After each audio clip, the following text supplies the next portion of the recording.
Hi எல்லாருக்கும் வணக்கம். இது பரணி தீபம் அண்ட் கார்த்திகை தீபம் 2 நாள் எடுத்த வீடியோ.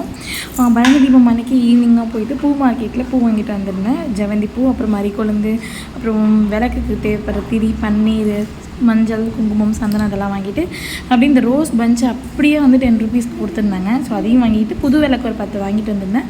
பழைய விளக்குமே தண்ணியில் போட்டு வச்சுருந்தேன். ஒரு 6:30 போல் பரணி தீபம் ஏற்றலாம் அப்படின்னு சொல்லிட்டு வாசலில் ஒரு 2 விளக்கும், பூஜை ரூமில் ஒரு 5 விளக்கும் வந்து ஏற்றி வச்சுருந்தேன். நான் எப்போதுமே இப்படி தான் பண்ணுவேன். பூஜை ரூமில் 5 விளக்கும், வாசலில் வந்து 2 விளக்கும் ஏற்றி வைப்பேன். முந்தின சாட்டர்டேவே நான் வந்து பூஜை ரூமெல்லாம் க்ளீன் பண்ணிட்டேன் அப்படின்றதுனால அன்றைக்கி பெருசாக எனக்கு ஒர்க் இல்லை. காஞ்ச திராட்சை மட்டும் வச்சு சாமிக்கு வந்து சிம்பிளாக நைவேத்தியம் பண்ணி முடிச்சிட்டேன். இது மறுநாள் கார்த்திகை அன்னைக்கு எடுத்தது.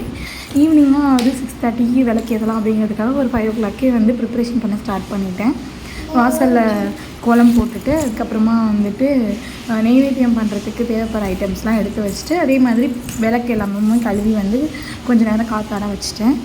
2-3 நாளாகவே எங்கள் ஊரில் வந்து மழை பெஞ்சிட்டே இருந்தது. ஒரு 27 தீபமுக்கு மேலே ஏற்றணும் அப்படின்றது தான் வந்து ரூலு. ஸோ அதனால் என்கிட்ட இருக்க புது விளக்கு, பழைய விளக்கில் எல்லாமே சேர்த்து ஒரு 35 தீபத்துக்கு மேலே வந்தது. ஸோ எல்லாத்துக்குமே மஞ்சள் குங்குமம் வச்சிடலாம் அப்படின்னு சொல்லிட்டு எல்லாமே ரெடி பண்ணி வச்சுட்டேன்.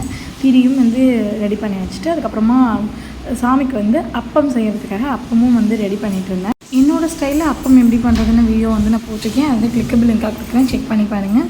ஒரு 6:30 போலவே வந்து அண்ணாமலையில் தீபம் ஏற்றினதுக்கப்புறமா வீட்லேயுமே வந்து தீபம் ஏற்ற ஸ்டார்ட் பண்ணிட்டேன். எங்கள் அப்பார்ட்மெண்ட்டே வந்து பார்த்திங்கன்னா தீப ஒளியில் அன்றைக்கி ஃபுல்லாக சூப்பராக இருந்துச்சு பார்க்கவே. பூஜை ரூமில், அதுக்கப்புறமா வாசலில், அப்புறம் வீட்டுக்குள்ளெல்லாம் தீபம் ஃபுல்லாக ஏற்றி வச்சுட்டு, அதுக்கப்புறமா நெய்வேத்தியமும் வந்து சாமிக்கு வந்து படைச்சிட்டேன். பொரி, அப்போ வாழைப்பழம், வெத்தலை பாக்க வச்சு சிம்பிளாக நெய்வேத்தியமும் வந்து பண்ணிவிட்டு, அப்புறமா பக்கத்தில் இருக்கிற பழண்டியானவர் சன்னதி முருகர் கோயிலுக்கு வந்து கிளம்பிட்டோம். ஒரு மாதிரி டிவைனாக இருந்தது அன்றைக்கி டேவே எனக்கு. உங்களுக்கு எப்படி அந்த டே போணுச்சுன்னு சொல்லுங்கள். நான் எப்போவுமே வீட்டுக்கு பக்கத்தில் இருக்க முருகர் கோயிலுக்கு வந்துடுவேன். கொஞ்சம் வாக்கபிள் டிஸ்டன்ஸில் தான் இருக்கும். உண்மையாக ரொம்ப அழகாக இருந்தார் முருகர், சொல்லவே வார்த்தை இல்லை. அவ்வளோ நேரம் அப்படியே நின்று சாமி கும்பிட்டுட்டு அதுக்கப்புறமா வீட்டுக்கு கிளம்பி வந்துட்டேன். இன்றைக்கி டே வந்து எனக்கு அப்படி தான் போணுச்சு. உங்களுக்கு எப்படி போணுச்சுன்னு மறக்காமல் கமெண்ட்டில் ஷேர் பண்ணுங்கள். இன்னொரு இன்ட்ரெஸ்டிங்கான வீடியோவில் பார்க்கலாம். தேங்க்ஸ் ஃபார் வாட்சிங்.